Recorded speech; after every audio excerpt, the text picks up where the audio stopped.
Do you know in Japan there's an abandoned psychiatric hospital where patients vanished overnight? They dared each other to spend one night inside the hospital where everyone disappeared. They walked into the East Wing, and that's when they saw her, the nurse, with her mouth sewn shut, waiting in the doorway. The patients never really left. They became part of the walls, and now they wanted new friends. They never found the bodies, but if you look at the window on the 3rd floor, you can still see her face waiting for the next visitor. Let me out.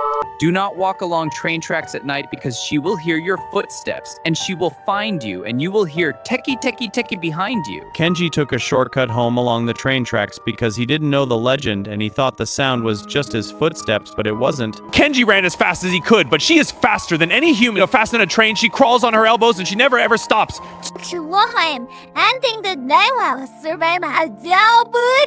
They never found Kenji, not his body, not his blood, not even his other shoe, but the next night, a girl in red sneakers walked home alone. In Japan, they call them Hitodama, ghost fireballs that appear where many people died, and they are not just lights, they are souls trapped screaming forever.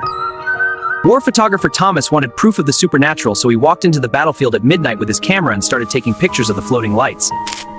The orbs surrounded him, and then one touched his hand, and his skin turned gray and dead, and his veins spread like cracks, and his eyes started to glow the same blue as the fireballs.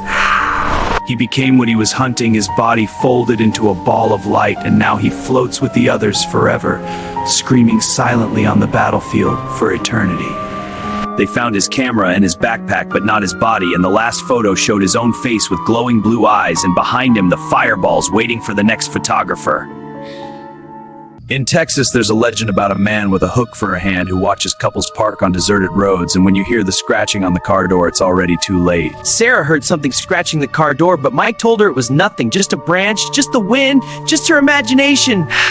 Mike stepped out to check the noise because he wanted to be brave, but the noise was not a branch and the figure in the trees was not an animal. Mike was gone in one swing, and Sarah tried to start the car, but her hands were shaking too much and the keys fell to the floor and the tapping on the window was getting faster. The police found the hook embedded in the car door, but they never found the man who held it, and the next night in the same spot, a new car parked under the same flickering light. Do you know a woman in Nigeria saw her dead neighbor cooking in her kitchen at 3 a.m.? Fatima died a month ago after giving birth, and her husband never slept at home again because he knew she would come back for something. Fatima was doing what she always did, pounding, pounding, pounding, but there was nothing in water, just air and darkness, and the sound echoed through the empty kitchen. Then Fatima turned around and Grace saw her face, but her eyes were just empty black holes, and she was still reaching for her. Next morning, only a wet handprint remained on the wall, and Grace's video got 500,000 views, but Fatima still pounds that empty mortar every night at exactly 3 a.m.